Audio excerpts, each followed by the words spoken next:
and joyful cheering greeted Prince and Princess. The world gets its first full glimpse of the fairy tale princess. She will leave as a princess.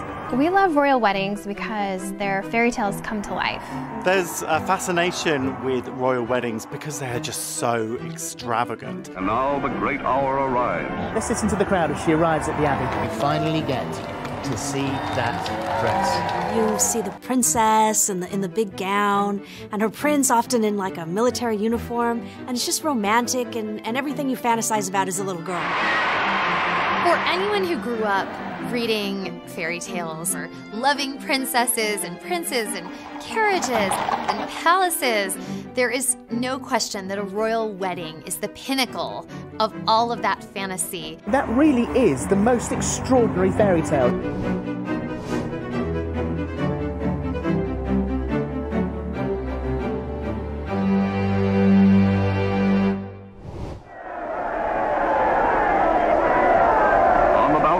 Kings and queens have appeared unnumbered times on great occasions.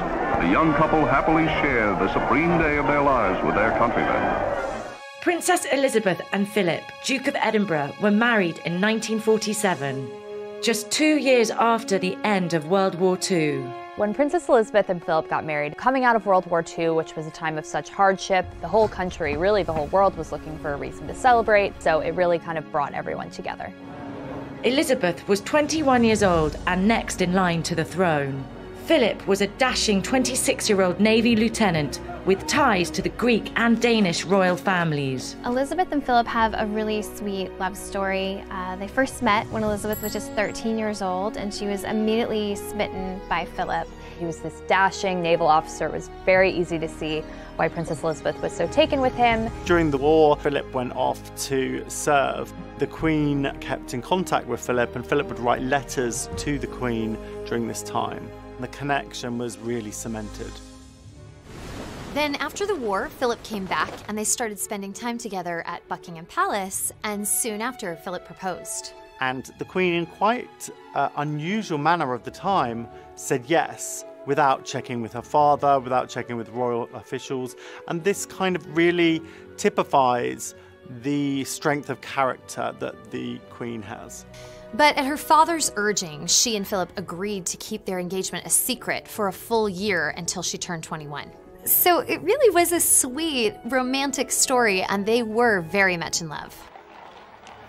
On November 20th, 1947, a year and a half after the couple's secret engagement, Elizabeth and Philip were wed at historic Westminster Abbey. And now the great hour arrives, and as the state coach, with Elizabeth and the King, is escorted to Westminster Abbey by the household of cavalry guards, a sovereign's escort.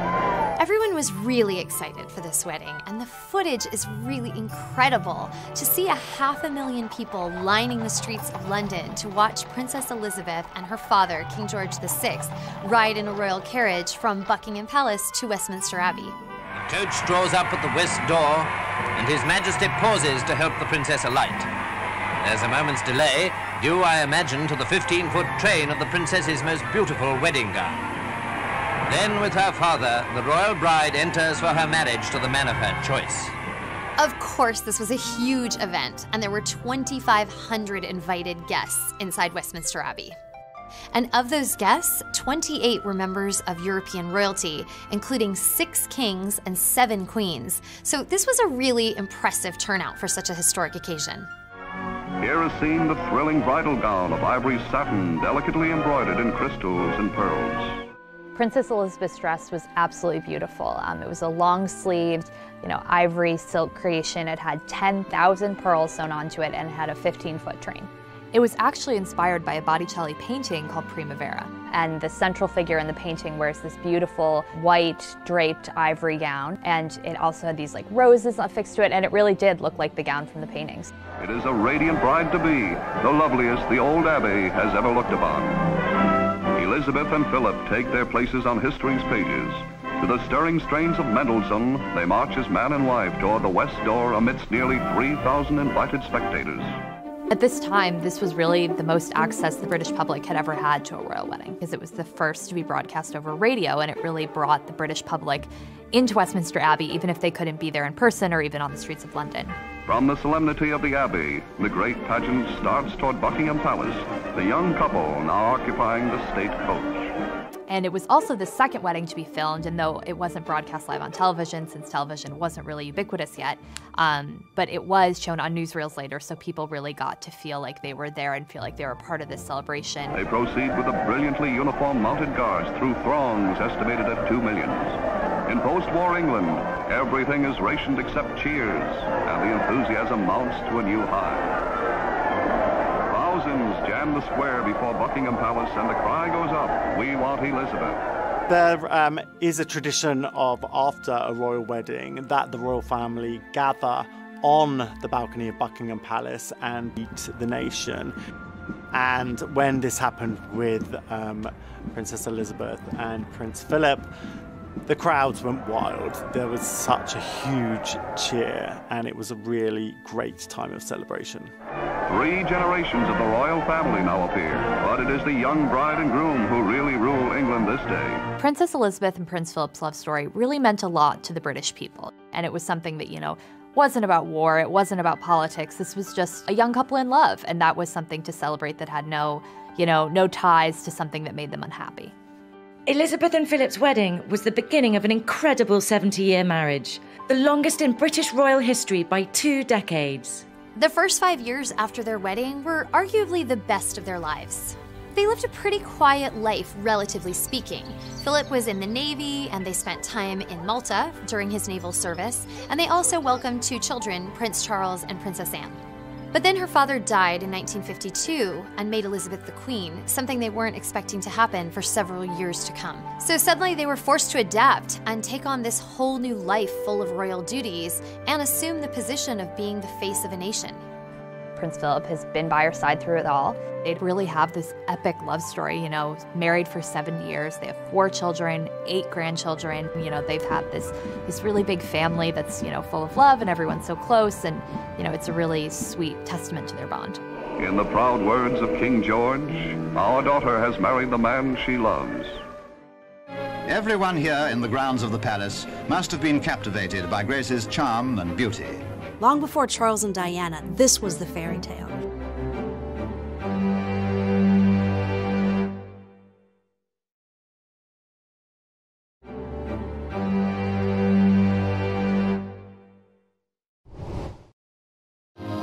Tiny Monaco took on Hollywood overtones when film queen Grace Kelly was tumultuously greeted as she arrived for her marriage to Prince Rainier. In 1956, Prince Rainier III of Monaco married American actress Grace Kelly. The extraordinary 2-day event was immediately dubbed the wedding of the century. Though this isn't a British royal wedding, it is definitely one of the most famous royal weddings of all time. Long before Charles and Diana, this was the fairy tale. She was an American movie star, she met a prince in Europe, and they fell madly in love and got married. Rainier was the 33-year-old reigning monarch of Monaco, while Grace was well on her way to becoming Hollywood royalty. The glamorous and talented 26-year-old had already earned 2 Oscar nominations, including a Best Actress win for The Country Girl. I don't know where to begin to apologize, Mrs. Elgin. You can begin by not calling me Mrs. Elgin. But she will always be best remembered for her 3 films with director Alfred Hitchcock: Dial M for Murder, Rear Window, and To Catch a Thief. You're here in Europe to buy a husband. The man I want doesn't have a price. To Catch a Thief is such an iconic film. Grace Kelly is beautiful and glamorous, co-starring opposite Cary Grant. And it was shot on location in Cannes, France, which coincidentally is where Grace would later meet Prince Rainier.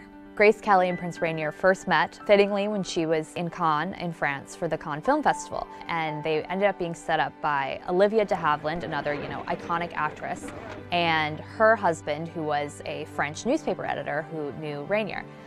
So they sort of coordinated this meeting between Rainier and Grace Kelly. They hit it off immediately. They kept in correspondence when she came back to the United States.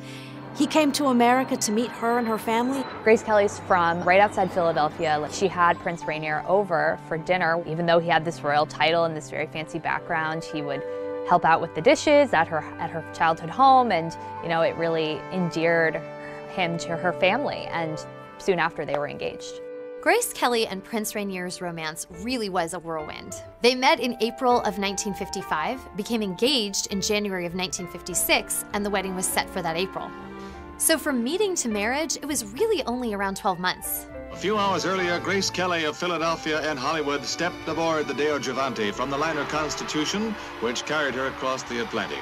To get to Monaco for her wedding, Grace Kelly, she didn't fly. She took a yacht with a huge entourage of about 700 people. And when she did arrive, she had 80 suitcases with her and her poodle, Oliver. And Prince Rainier was there waiting for her. And so were 1,800 photographers and reporters. And it was really kind of this just epic, almost over-the-top arrival, but really spoke to the significance of the transition she was making from Hollywood film star to real-life princess.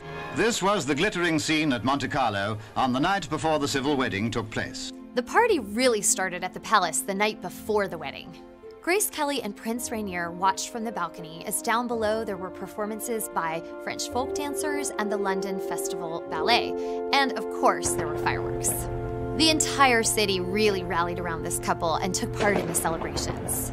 Local law called for two separate events. The first, on April 18, was a civil ceremony held in the palace throne room, which was followed by a garden party with 3,000 invited guests. Everyone here in the grounds of the palace must have been captivated by Grace's charm and beauty. The religious wedding took place the next day at St. Nicholas Cathedral. The ceremony was broadcast live on television and 30 million viewers tuned in. Solemnly, on her father's arm, she enters the cathedral. All eyes are on her, an entrancing picture in her magnificent gown, as she takes her place before the high altar.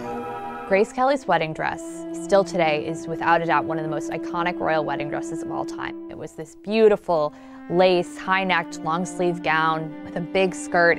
The wedding dress was actually a gift from MGM Studios, where Grace Kelly had made some of her movies. It was made by one of the costume designers at the studio, Helen Rose. Today, it would be considered to be worth about $70,000. This wedding will go down in history as one of the most elegant, solely because of Grace Kelly's dress. This dress was so stylish and so beautiful. The wedding, at which the Bishop of Monaco officiated, is marked by the dignified solemnity befitting such a ceremony. Now, by civil authority and by the church, Prince Rainier and his film star bride have been pronounced man and wife. The wedding procession moves slowly from the cathedral. This, of course, was the moment for which the Monegasques outside had been waiting, and joyful cheering greeted Prince and Princess.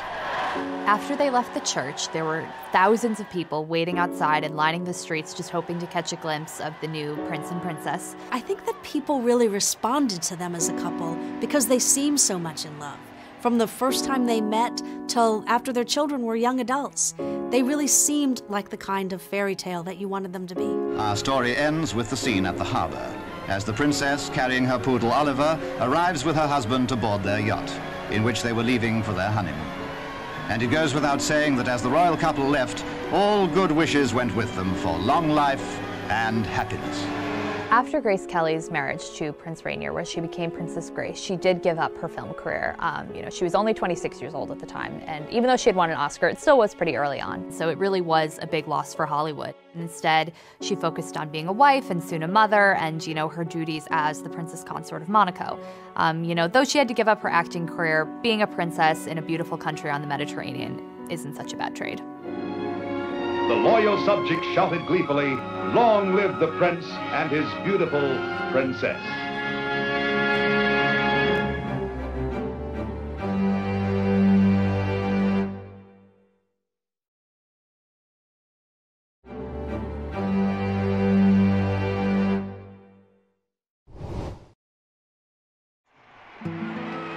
In 1960, Princess Margaret married the commoner Anthony Armstrong Jones.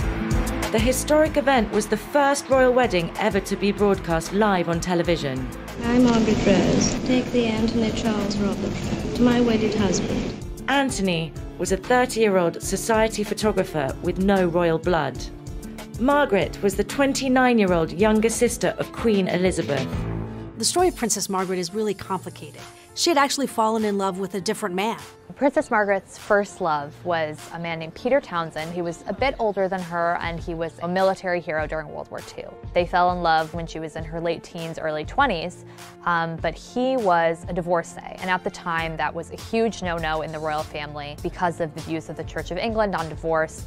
And so for Margaret, that meant she wasn't able to marry the man she considered the love of her life. And it really broke her heart. Princess Margaret, as she got older, became a very, cosmopolitan, almost like kind of a new royal, and she ran in very cool circles, with more artists or celebrities, and that led her to meeting Anthony Armstrong-Jones, who was a very famous photographer who had actually shot portraits of the royal family. Anthony Armstrong-Jones was an easy sell to the rest of the palace because they knew him. He had taken a lot of the royal portraits, so he was someone that they thought was appropriate for Margaret. Their relationship kind of flew under the radar, and when they announced that they were engaged, it really surprised the press, it surprised the public, and it really was an unconventional choice for Margaret. He was the first commoner to marry into the royal family in 400 years, which is kind of baffling when you think about it now, when you think of people like Kate Middleton and Meghan Markle marrying into the royal family, both of whom are commoners. For Margaret, after being denied the chance to marry her first love, this really looked like a second chance at love. Through cheering crowds of hundreds of thousands, Princess Margaret rides to Westminster Abbey on her wedding day. On May 6, 1960, Princess Margaret and Anthony Armstrong-Jones married in Westminster Abbey, the grandest setting you can imagine. The Queen and members of the royal family have taken their places, and Commonwealth Prime Ministers. The bridegroom, and what a moment for him as his bride enters. Because Princess Margaret's father, passed away almost 10 years before that, Prince Philip, her brother-in-law, actually walked her down the aisle, which was sort of a sweet show of familial support. There were 2,000 guests, and what really made it historic was that it was the first televised wedding in British history. The service is begun by the Dean of Westminster. Dearly beloved, we are gathered here in the sight of God and in the face of In the UK alone, 20 million viewers tuned in, while 300 million more were watching from all over the world. Now, every detail and nuance of the ceremony is under the scrutiny of countless millions, but the dignity and grandeur of the rites are not marred. I pronounce that they be man and wife together in the name of the Father, and of the Son, and of the Holy Ghost. Amen. Princess Margaret's royal wedding dress was relatively simple compared to past royal wedding dresses. Life magazine described Margaret's dress as, quote, the simplest wedding gown in history, although it did feature 30 meters of fabric just for the full skirt. It had long sleeves and a very thick silk. It was a V-neck that came very high up on her neck, and then it had a really wide skirt, but there really wasn't any lace or any, gems or pearls or crystals. So it was very simple, but it definitely still was an iconic dress, but just a little different from what we've come to expect from royal weddings. The traditional appearance on the palace balcony is what the people want to see, raising a great cheer again for the princess and her husband. Although Margaret's wedding was a gorgeous spectacle and gave hope that she was going to have the fairy tale ending that she always dreamed of, the truth is, it wasn't a happily ever after. Still wearing some of the parting rose petals, they went out by barge to Britannia, the start of a wonderful honeymoon cruise to the Caribbean. Things started to crumble for Margaret and Tony fairly early on, although they did have 2 children, David Viscount Linley and Lady Sarah, before they drifted apart. Things were happy throughout the 60s, but by the 70s, fractures were starting to show. They didn't spend as much time together. There was infidelity rumored on both sides. We would later learn that for Tony, the infidelity went back, all the way to when they first got married, which was very controversial when it came out, but it didn't come out for years to come. Eventually, they announced their divorce in 1978, and it was the first divorce by a senior member of the royal family since Henry VIII. The irony is that with her first love, Peter Townsend, everyone in the royal family and the public had been so concerned Margaret was going to marry someone who had been divorced. And then Margaret herself ended up becoming the first senior member of the royal family to divorce in 400 years. Later in life, Princess Margaret was actually famous for, rumored love affairs, and she was kind of known as like this very cosmopolitan but sort of scandalous figure. Margaret never remarried. She wound up having a series of health problems that ultimately led to her death in 2002. In 2004, a woman named Polly Fry came forward and she claimed that she was the daughter of Tony, Lord Snowdon. And Polly took a paternity test and it turned out that Tony was her father. Granted, this all came out in 2004 and Margaret had passed away in 2002, so it remains to be seen whether she ever knew about this, in her private life. Waving goodbye to London, while we wish them every happiness, every blessing, and a long life together. And so Lady Diana, in that truly stunning dress, is well and truly launched on her way to the cathedral. Diana's dress probably went down as one of the most famous dresses in history. With that dress shimmering like a mirage as it rippled down the red carpet behind her.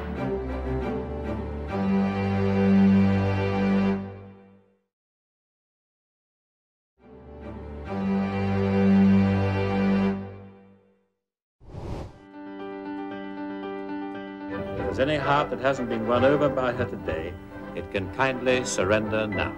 When Prince Charles married Lady Diana Spencer in 1981, it was widely seen as the ultimate fairy tale wedding. But sadly, looks were deceiving. The irony of this royal wedding is that the person Charles had been having an affair with, Camilla Parker Bowles, attended the wedding, and Diana actually noticed her as she walked down the aisle. Diana was the 20-year-old daughter of British nobility.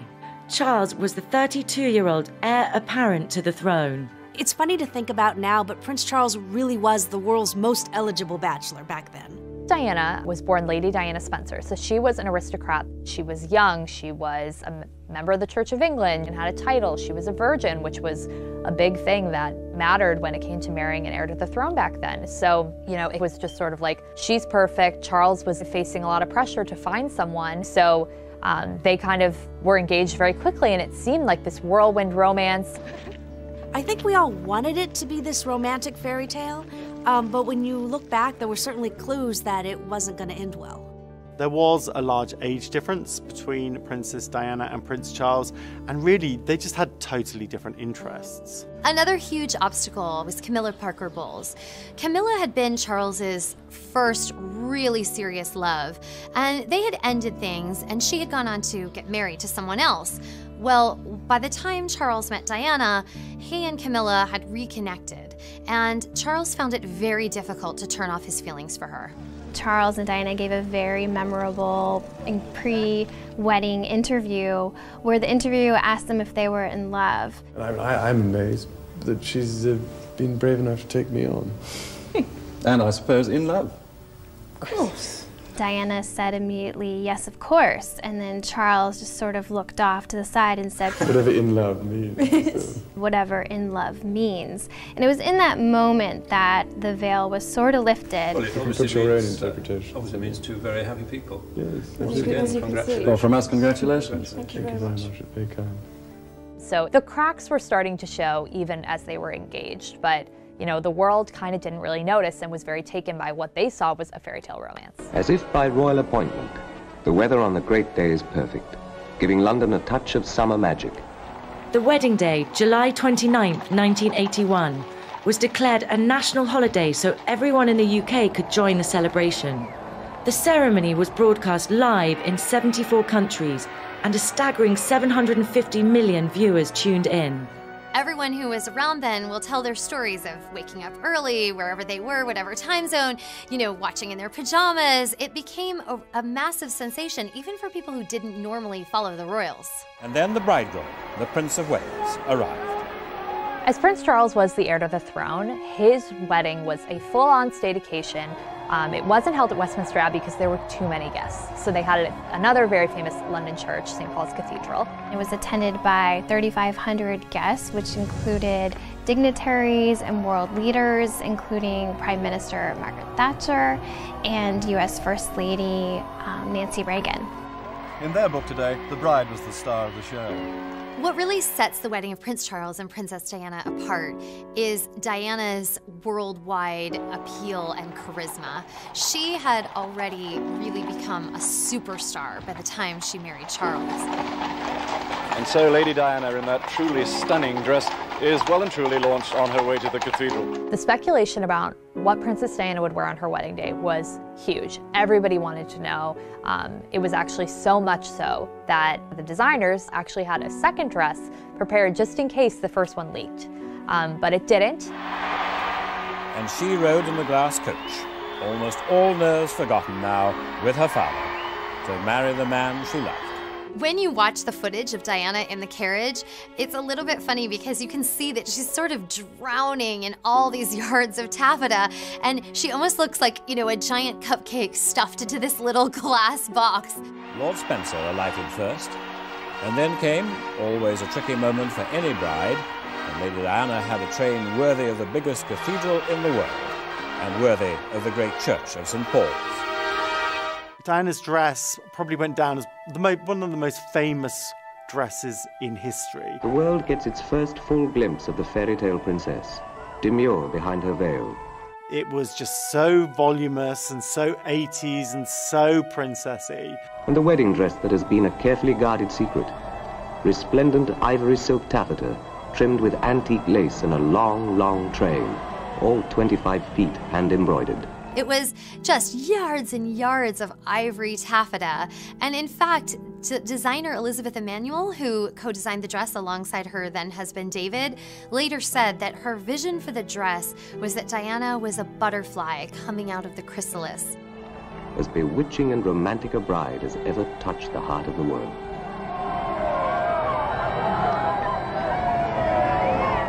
But that long train is a bridesmaid's nightmare.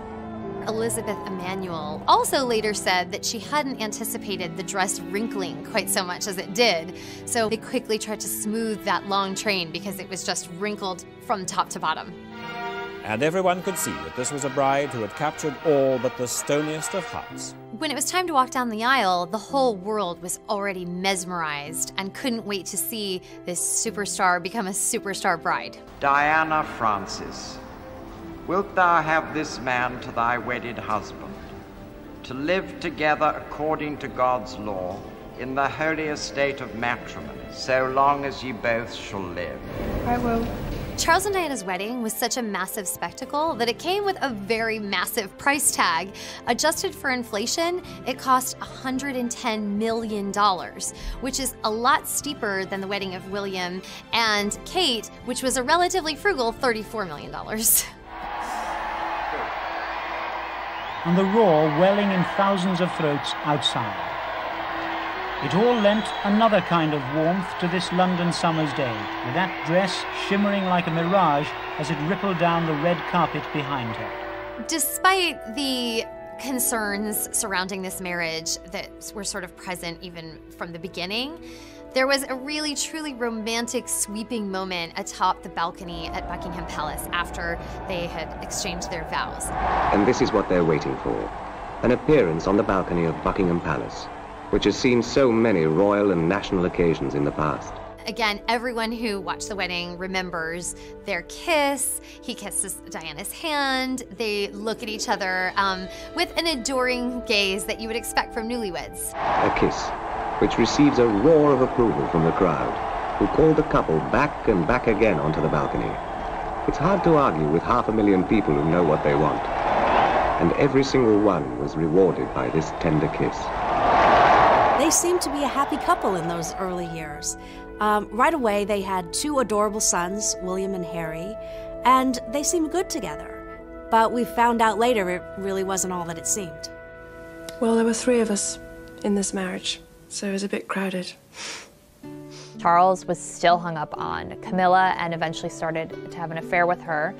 Diana sort of followed suit, and she also had several affairs. And things really just were very tense between them. In 1992, 11 years after their wedding, Charles and Diana separated, and by 1996, their divorce was final. Charles seemed to move on, and he found his happily ever after with Camilla. But Diana was searching for what she was going to do next, and then it all kind of came to a terrible, tragic end in Paris. Confirmation from Buckingham Palace tonight that the world has lost Princess Diana at age 36, dead in a car crash in Paris. Looking back on Charles and Diana's wedding, it's really bittersweet because on the one hand, it's the most magical day anyone could have imagined, and it still captivates the public imagination. And on the other hand, we all know that it ended in heartbreak and tragedy. But one of the biggest gifts from Charles and Diana's wedding was this next generation of royals who really energized royal fans around the world to follow their lives, their loves, the charities that they've supported through the years. And we see that in all of the admiration and affection for Prince William, for Prince Harry, for William and Kate's children, and it keeps going. A new princess for Wales, and the shyness seemed gone, replaced by a genuine wonderment that so many people should want to share her joy.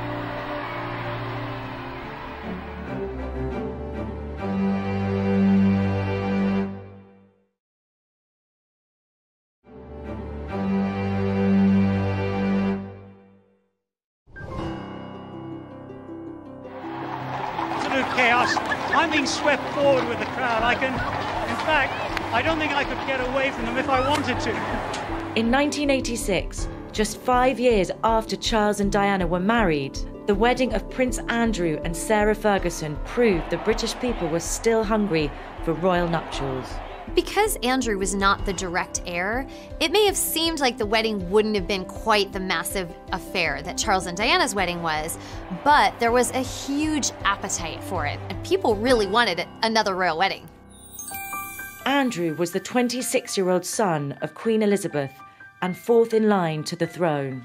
Sarah was the 26-year-old daughter of a retired major in the British Army. Sarah Ferguson was the daughter of a very influential military veteran, and he definitely had elite connections, but she was untitled, she was a commoner, she wasn't a member of the royal family or the aristocracy. Prince Andrew and Sarah Ferguson had actually known each other and overlapped in similar circles since childhood. They were reacquainted in 1985 at Royal Ascot when actually Princess Diana played matchmaker and reintroduced them. This really was a love story. Andrew really did adore Sarah, and so did the British public to begin with. Her name was Sarah Ferguson, but very quickly on, the public dubbed her Fergie, and that's a nickname that's really lasted until today. It was easy to see why the public was excited about Fergie. She was young, she was fun, she had that fiery red hair. She didn't always have everything quite smoothed out, and I think initially that endeared her to a lot of people. The excitement mounted as the bridegroom appeared through the gates of Buckingham Palace, complete with his new titles and his best man, Prince Edward.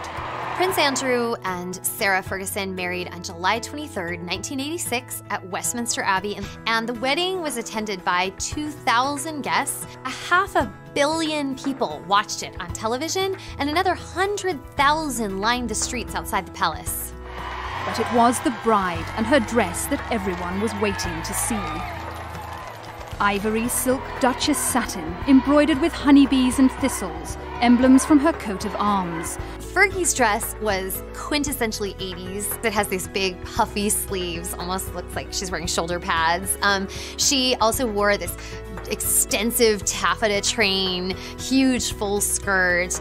The bodice was heavily beaded, and then in silver beads embroidered on the train were Sarah and Andrew's initials. A few last-minute adjustments, and the ceremony passed off with scarcely a hitch. I, Sarah Margaret. I, Sarah Margaret. Take thee, Andrew Albert Christian Edward. Take thee, Andrew Albert Christian Edward. To my wedded husband. To my wedded husband. In the footage of the wedding, you can really see Princess Diana smiling and looking very happy, and clearly she was pleased that this relationship that she had sort of sowed the seeds for ended up blossoming into something that turned into marriage. With a quick look back and a thank you, the couple stepped out into the sunlight and the cheers from the crowd. The Duchess demonstrated her own energetic version of the royal wave on the way back to the palace. One of the sweetest and most spontaneous moments in Andrew and Fergie's wedding is when you see a young Prince William run up to his Uncle Andrew and give him a hug. It's just so fun to watch. People lined the streets and waited outside Buckingham Palace for them to come out on the balcony, and everybody really wanted to see them kiss. And so they were yelling, "Kiss, kiss," and Prince Andrew even kind of toyed with the crowd, and he goes, you know, "What? What?" Crowd asked for it, and the crowd got it. They did share a kiss for all the people on the balcony, which was such a sweet moment. The kiss. The grand finale to a perfect day when everyone had difficulty suppressing a smile. Another thing you notice about Fergie on her wedding day is that she just seems to be having so much fun. Once the couple emerged, complete with their teddy bear, confetti filled the air. It seemed to get everywhere. There's almost this sense of, can you really believe I'm here? Am I actually a fairy tale bride? Whereas, you don't always see that in other royal weddings. The Queen was there to see them off as the royal couple took to the air by helicopter from the Royal Chelsea Hospital for the short flight down the Thames to Heathrow Airport. One of the things that you start to notice with royal weddings is that oftentimes these couples come out of this magnificent, unimaginably fantastic day, and then the reality starts to set in, and it's not quite the fantasy that was portrayed on that wedding day. They're off to the Azores on honeymoon for a bit of peace and quiet. Things were really happy for Fergie and Andrew at the beginning of their marriage. They quickly had 2 daughters, Princess Beatrice, and then 2 years later, Princess Eugenie. And they were really this happy family, but eventually by the early 90s, tensions had sort of started, and there were rumors swirling that the couple wasn't as happy as they had once been and that they were growing apart. Fergie and Andrew announced their separation in 1992, just 6 years after the wedding. By 1996, their divorce was final. As the years wore on, things started to thaw, and Fergie has really been welcomed back into the royal fold for the most part, certainly by her ex-husband, Prince Andrew. The two even lived together at Royal Lodge on the grounds of Windsor Castle, so they often call themselves the world's friendliest exes.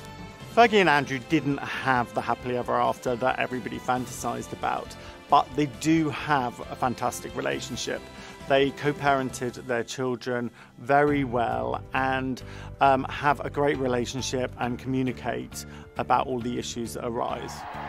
Everyone agreed it had been a right royal occasion. It is the sight, after all these months of build-up and speculation, that many have been longing for. Kate looked absolutely stunning on the day. Her dress was universally adored.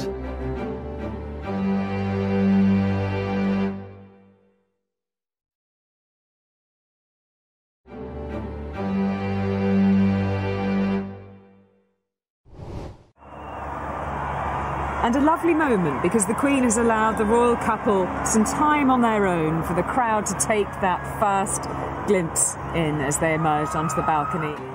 When Prince William, Duke of Cambridge, and the commoner Catherine Middleton were married in 2011, it was the most celebrated royal wedding in 30 years. Kate and William's wedding was the first royal wedding since Charles and Diana's in 1981, where we were seeing the direct heir to the throne get married. So it truly was a historic day. Kate was the 29-year-old daughter of successful entrepreneurs. William was the 28-year-old grandson of the Queen and second in line to the throne. People have such a special place in their heart for him because he had such a tragic event happen with losing his mother when he was a teenager. And everybody, I feel like, just wants him to be happy, and it didn't take him long for him to fall in love and find his life partner. When he went to college at the University of St. Andrews in St. Andrews, Scotland, he met Kate Middleton in his freshman year dorms. They became friends. Eventually, with friends, they moved in together into an apartment, and it was there that sort of romance started to blossom.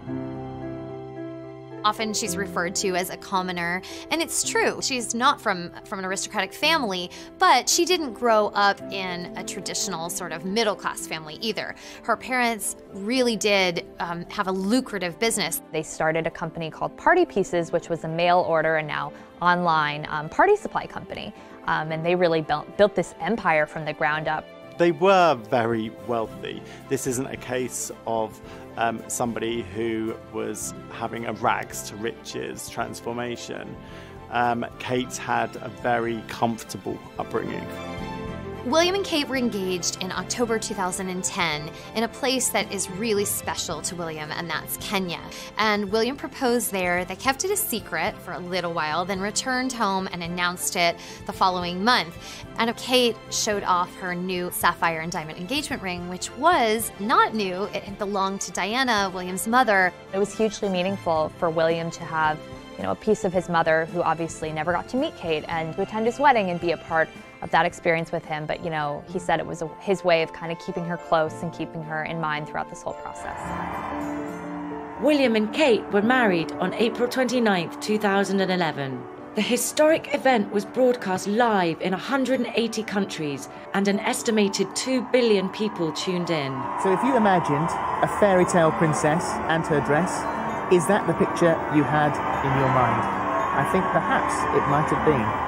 Kate's dress was absolutely beautiful, and there was tons of speculation about which designer she'd choose, what it would look like, what fabrics, what kind of inspiration she'd take, and it pretty much was everything we could have hoped for and more. It is the sight, after all these months of build-up and speculation, that many have been longing for, and she's taking a moment to give the crowd a wave. It was a gorgeous gown. It was designed by Sarah Burton for Alexander McQueen. It had a lace long sleeve, so a little more modest. It had a beautiful big skirt, a long train with lots of detail sewn onto it, and then there was a V-neck on the dress. Kate looked absolutely stunning on the day. Her dress was universally adored. You always need something borrowed on your wedding day, and Kate had a great one. The Queen actually lent Kate her tiara, and it had 1,000 diamonds on it. The Queen herself told William, "This day is about you and Catherine. Make the guest list how you want to make it."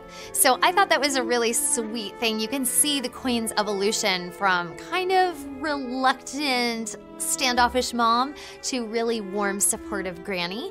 So William did just that on his wedding day. They had 1,900 guests, not exactly a small affair, but it was pared down significantly thanks to Queen Elizabeth's advice. Of course, it wouldn't be a royal wedding without Sir Elton John, who was in the audience. Victoria and David Beckham were there. It really was a party atmosphere. Of course, one of the big standouts of the day were Princess Beatrice and Princess Eugenie, William's first cousins, who wore those elaborate, memorable fascinators atop their heads. And they really became a meme before anyone even knew what a meme was. But it was Kate's maid of honor, Pippa Middleton, who really kind of stole the show. Pippa Middleton in a beautifully sleek, elegant dress. Nobody knew who Pippa was before this, but she wore this really beautiful white dress, and it really hugged her backside. Cameras got hold of the backside of a stunning maid of honor carrying a future queen's train. The question on just about everyone's mind at that moment, who's that girl? She really had this world stage to showcase her incredible body, and she embraced it. And in fact, I think she was the sexiest bridesmaid ever. And stepping into the spring sunshine, the new royal couple, the Duke and Duchess of Cambridge. It was really sweet to see Prince William, this person who everyone wanted to be happy after, the death of his mother, seem so happy and seem so in love, and, something that was clearly a love match and a really strong partnership. They looked really quite relaxed and very happy, waving to the crowd. At this point, they had been together for almost 8 years, and, you don't get to 8 years of dating without being really in love and really knowing the other person, and everyone was really excited to see that. We can see some movement there behind those curtains, and here we go. Oh wow, she says. Oh wow. There was a lot of love for them as a couple. Kate felt like just the right match. She's never set a foot wrong. She felt very steady. She felt very committed to him, and it was something that gave Royals fans a lot of hope that this marriage was totally the real deal. A convertible Aston Martin emerging from the gates of Buckingham Palace. They drove off in an Aston Martin from Buckingham Palace. The license plate said, "Just married," and it was so cute and really such a surprise for the crowd that they were, driving off like any normal married couple, Prince William in the driver's seat. What a view the crowds are being rewarded with. It looks as though Prince Harry may have been at work on this vehicle. Prince William and Princess Kate have really had such a happy and wonderful marriage so far. They had a few years to themselves before they started their family, but they welcomed Prince George, their first child, in July 2013. Over the next 5 years, William and Kate had 2 more children, Princess Charlotte and Prince Louis. Kate has really blossomed in the role of princess. She seems to do it all effortlessly. She looks great. She relates to people so naturally. She's the perfect princess. What a thing for Kate Middleton to end up on the balcony of Buckingham Palace. Who would have thought? I mean, that really is the most extraordinary fairy tale. She comes. Here comes the bride. All right. This is the first time we got to see Meghan as a princess. And she really did look the part. She looked every bit the Princess Bride, incredibly regal and ready for this moment. This is when you finally get to see that dress.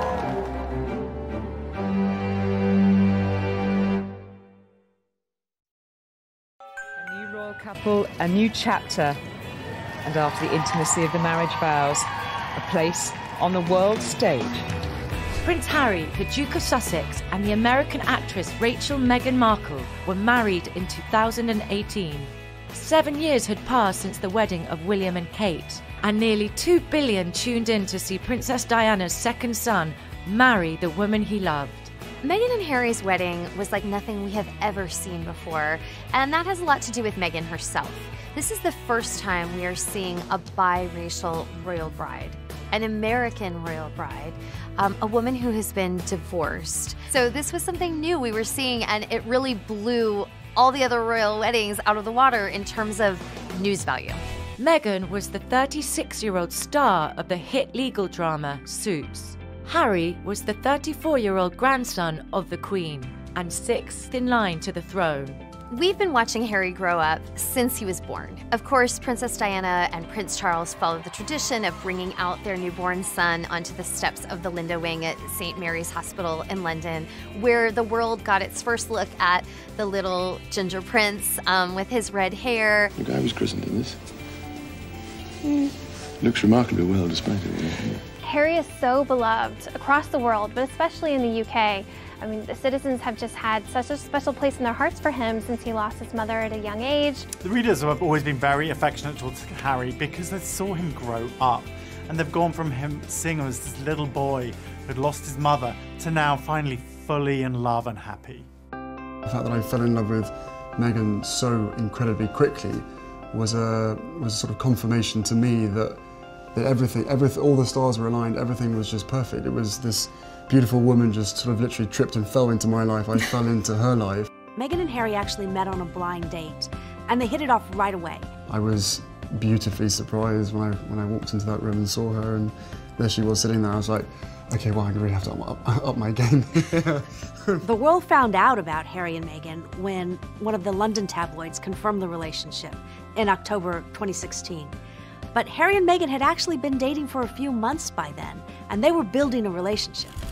Harry and Meghan's engagement was announced on November 27, 2017. That same day, the happy couple sat for an interview with the BBC. It happened a few weeks ago, early this month, here at our cottage. Just a standard, typical night for us. It's a cozy night. It was what we're doing, just roasting chicken and roasting having chicken. Trying to roast a chicken. Trying to roast a chicken, and it was just an amazing surprise. It was so sweet and natural and very romantic. He got on one knee. Of course. Was it an instant yes from you? Yes, as a matter of fact, I could barely let you finish proposing. I was like, can I say yes now? She didn't even let me finish. Welcome to the royal town of Windsor, where the stage is set for the wedding of the year. On May 19th, 2018, Harry and Meghan were married inside St George's Chapel at Windsor Castle, roughly 20 miles west of London. 600 lucky guests were in attendance, while nearly 30 million were watching it in the US alone. The interest surrounding Meghan and Harry's wedding was massive. In fact, in the US, 6 million more people tuned in to Meghan and Harry's wedding than they did to William and Kate's. And I think one of the key reasons for that is that we had an American royal bride. Harry and Meghan's wedding was like a red carpet. There were so many celebrities there, and not just small celebrities. We're talking big celebrities. We're talking George Clooney and Amal. We're talking Priyanka Chopra. We're talking Oprah. It was star-studded. I'm sure everyone who walks through these palace gates must feel like the luckiest person on earth to get to have this opportunity. As we were watching the guests start to walk up toward Windsor Castle and towards St. George's Chapel, I think that one of the things we were most excited to see was the brothers. Royal watchers were very excited when Prince Harry walked down the aisle with his brother, Prince William, on the day of the wedding. The chemistry between them, the camaraderie was just very sweet. And obviously we'd seen this happen in reverse when Harry was the best man for William. We're looking now at the car that has the woman of the moment, Ms. Meghan Markle. What a moment of history for her. Meghan arrived at the wedding, at the ceremony, in a cart that had been loaned by the Queen. And this was everything Americans had fantasized about. This was Disney come to life. When the car pulled up, she steps outside and you get that first glimpse of that gorgeous gown. Here comes the bride. This is the first time we got to see Meghan as a princess. And she really did look the part. She looked every bit the Princess Bride, incredibly regal and ready for this moment. This is when you finally get to see that dress. All eyes were on her dress, and it was very chic. It was surprising. People were expecting a big princess moment, a huge glamorous gown, but it was a little bit more understated. The dress itself, at first, there was some sort of like, oh, so she went simple. It was simple. And I think what we've seen in the years since the wedding has been an appreciation for the fact that she chose something more modern from, of course, a female designer, Claire Waite Keller at Givenchy. And it featured a really classic line, silk and silk organza underskirt. There was a stunning veil that featured embroidered flowers from across the Commonwealth. She had a really long, elegant train. This dress was really understated in many ways. No embroidery whatsoever, beading, glitz, sparkle, none of that. She had sparkle in her jewels and her tiara, of course. She really let the veil take the spotlight for certainly, that dramatic walk up the steps and then back down the aisle as well. The veil itself was so sweeping that it really sort of, I think, was the eye-popping part of that look. For me, I thought it was the perfect choice. I thought this was the ultimate dress to introduce her to the British citizens who already really value understatement. And so I thought it was respectful, I thought it was beautiful, and just the perfect dress for her to marry Harry in. A particularly touching moment was when Prince Charles walked Meghan down the aisle. I don't think Prince Charles probably imagined that he would ever be walking someone down the aisle, as he's a father of sons, but it was particularly emotive that she asked him if he would stand in her father's place and walk him down the aisle. One of the highlights of the wedding, and certainly one of the most spontaneous moments, was when Prince Harry got his first up-close look at Meghan, and we could all see him mouthing the words, "Wow, you look amazing." And it was such a romantic, breathtaking moment. Certainly that's something that grooms throughout time and around the world have that kind of, there she is moment. And we all got to see that play out. And it was really beautiful to watch. Bishop Michael Curry brought some Chicago flavor to the royal wedding. The wedding was a beautiful combination of American culture and British culture. Imagine this tired old world when love is the way. There was the traditional chapel, but then you had an American preacher with the energy and excitement. And some people in the congregation did seem a little bit surprised. It wasn't what they were used to. You just tell the love of Jesus how how he died to save us all. Oh, that's the balm in Gilead. The reaction to Bishop Michael Curry was all over the faces of everyone in the audience. You could definitely see a lot of inquisitive looks on the faces of a lot of the royal family members, just kind of not sure what they were watching. What we saw was a lot of kind of surprise, a little dismay, a little maybe even discomfort among the royals. I don't know that that was necessarily because they didn't approve. I don't think it was that. I think it was that this was something they have never heard in an Anglican church like this before. And it just really caught them by surprise and was out of their usual comfort zone. We must discover love. The redemptive power of love. On so many levels, that really encapsulated why this wedding was so different from any royal wedding that had ever come before. And it was really such a refreshing and also truly reflective part of Meghan's heritage being brought to life very, very animatedly by Bishop Curry. Of course, at every wedding, everybody's waiting for the first kiss, and at a royal wedding, it's even more hyped. It did not disappoint because although there wasn't a balcony, there was still that beautiful, dramatic moment when they come out as husband and wife. And there is the kiss that everyone was hoping for and waiting for. After they tied the knot, Meghan and Harry went on their epic carriage ride through the streets of Windsor. Salutes everywhere, and the royal family and everyone else waves on. And this was really a time for them to celebrate with the rest of the public. There were tons of signs and well-wishers, and you could just see Meghan and Harry laughing and smiling throughout this 20-minute carriage ride. After the ceremony, the couple attended a luncheon at Windsor Castle before heading off to a reception at nearby Frogmore House, hosted by Prince Charles. We saw Harry come out in this classic black tux, and then Meghan gave everyone the Hollywood moment they were waiting for when she stepped out in her Stella McCartney halter gown. And then the Hollywood moment just continued when they stepped into this beautiful Jaguar, and it was just this really cool moment seeing them drive off together as husband and wife on their way to celebrate. We've got some breaking news from Great Britain this morning. The worldwide wait is over. Prince Harry and Meghan Markle welcoming their firstborn child this morning, and it's a boy. In May 2019, nearly 1 year after their wedding, Harry and Meghan welcomed their first son, Archie Harrison Mountbatten Windsor. It's just been the dream, so it's been a special couple days. We can expect big things from this couple in the future. We know that they would like to build this family. They're starting obviously with their first baby, but I don't think that anyone imagines that they'll stop there.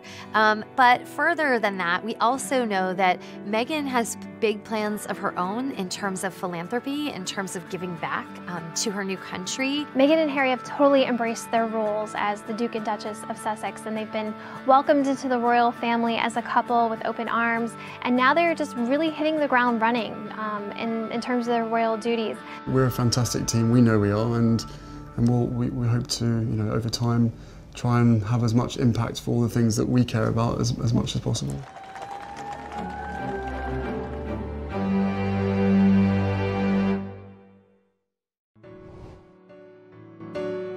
In 2018, just 5 months after the wedding of Harry and Meghan, St George's Chapel played host to yet another round of royal nuptials, when Princess Eugenie of York married the commoner Jack Brooksbank. This was a huge royal wedding because, let's face it, there aren't that many people who call the Queen Granny, and Princess Eugenie is one of them. It marked the first wedding for Fergie and Andrew's daughters, and so it's just a really great time for the country to come together and celebrate a wonderful occasion. Eugenie was the 28-year-old granddaughter of the Queen and 9th in line to the throne. Jack was a dashing 32-year-old businessman and socialite son of successful entrepreneurs. Americans may not know Eugenie intimately well, but British really do. The British have grown up with Eugenie and her sister Beatrice and have a lot of affection for them. In America, I think they're probably most famous for turning up at Kate and William's wedding, wearing some fascinators that kind of stole the show in many ways. It's the hats, including these Philip Tracy designs worn by Princesses Beatrice and Eugenie, that made the most impact. She grew up with her grandparents and her parents, Prince Andrew and Sarah Ferguson, Fergie, at all the various palaces and castles, and she herself was raised at Royal Lodge, which is at Windsor. Jack is a successful businessman. He is a wine merchant. He's also a global brand ambassador for Casamigos, which is George Clooney's former tequila company.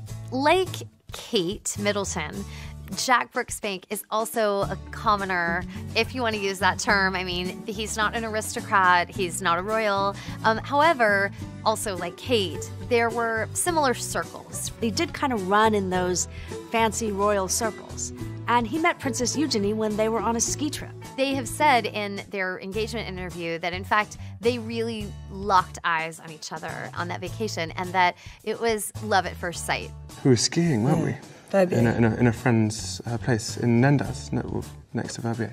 We were skiing, which was amazing. Love at first sight.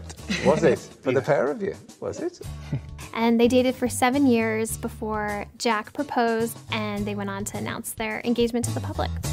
I think for a lot of royal fans, their first introduction to really seeing Jack and Eugenie's relationship was in their BBC engagement interview. Jack, did you get down on one? I did get down on one. You did? Yeah. What we saw in that interview was just a head over heels in love couple. We saw, Eugenie kind of hanging on Jack's every word, making googly eyes at him, he doing the same right back at her. They seemed genuinely in love. I love Eugenie so much, and we're just very, very happy and over the moon for what is to come, and just very, very excited to spend the lifetime together, which is amazing. On October 12th, 2018, Jack and Eugenie exchanged vows inside St George's Chapel at Windsor Castle. There were 850 guests in attendance, and another 3 million were watching on Facebook, Twitter, and Instagram. It was the first time in history that a royal wedding was streamed live across the royal family's official social media accounts. Eugenie and Jack's wedding marked the second really big royal wedding of 2018. Of course, just months prior, in the same chapel, her cousin Harry wed Meghan. It's a beautiful space. It's actually where Prince Charles and Camilla got married, so it has a little bit of family history there. Hold on to your hats. Fascinators are flying in Windsor this morning as gusts of wind batter the celebrities as they arrive at the year's second royal wedding. There was a celebrity turnout for Eugenie's wedding that surprised a lot of people. There were some guests there we hadn't expected. Demi Moore was there. Cara Delevingne was there. She wore a menswear tuxedo, which she accessorized with a top hat and a toothpick. And that was a fun look. And she was one of the few who managed to keep her hat on. In fact, it was such a windy day that many of the guests were literally holding on to their hats. Naomi Campbell was there, Ricky Martin was there, so it was a really fun mix. Fergie disembarking right in front of the chapel, arriving with her daughter, Princess Beatrice. Of course, she also had her royal family members by her side, so William and Harry, Meghan and Kate, the Queen, her grandfather Philip, and her parents Andrew and Fergie. This being a royal wedding, all eyes were on Eugenie when she stepped out of her car. And she chose a stunning princess ball gown designed by 2 British designers, Peter Pilotto and Christopher DeVos. What a beautiful dress. Looks absolutely stunning on her.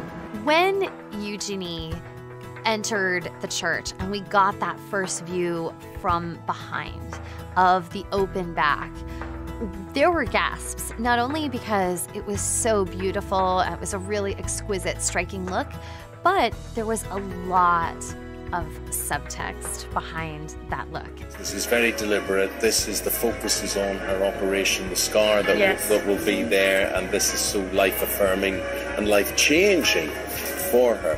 What Eugenie later talked about was she wanted to expose the quite long scar on her back, which is a remnant of surgery she had to correct scoliosis as a child. And she rather than try to cover it up, try to wear a dress that you couldn't see it, she very much wanted to put that scar on display and show that beauty comes in all different forms. It looks different for different people. Scars can be beautiful. Eugenie's dress was very sleek and modern, but it was also very princessy. And she became the first royal bride not to wear a veil. She instead had this beautiful tiara on her head that she'd borrowed from her grandmother. Okay, that is the Queen's personal tiara that she has had something borrowed. Clearly, it was given with love by Granny, the Queen, to her granddaughter. And the two of them share a very, very close bond. And I think that you saw the love between them that day, and then you saw the sparkle on Eugenie's head, which reflected that as well. It was a time where everyone got to see her fully coming into her own. She was beautiful, just so serene and regal on her wedding day. After they tied the knot, they celebrated with friends and family at a reception hosted by the Queen in Windsor Castle. Eugenie and Jack drove to their reception in Aston Martin, one of the rare models that was actually used in the James Bond films. And then hours later, they went on to the Royal Lodge, which is Prince Andrew's royal residence, where they had a more intimate evening celebration. Since the wedding, the lives of Princess Eugenie and Jack have kind of gotten back to normal. I mean, he's a busy businessman, and she's an art director. We kind of expect that they'll have children pretty soon. They've been together a long time, and they both love kids and want to have a family. Any royal wedding is a time to celebrate, to see the royal family come together, to see the Queen out, and this did not disappoint. It was full of a lot of special moments, a lot of pomp and circumstance, and Eugenie looked stunning.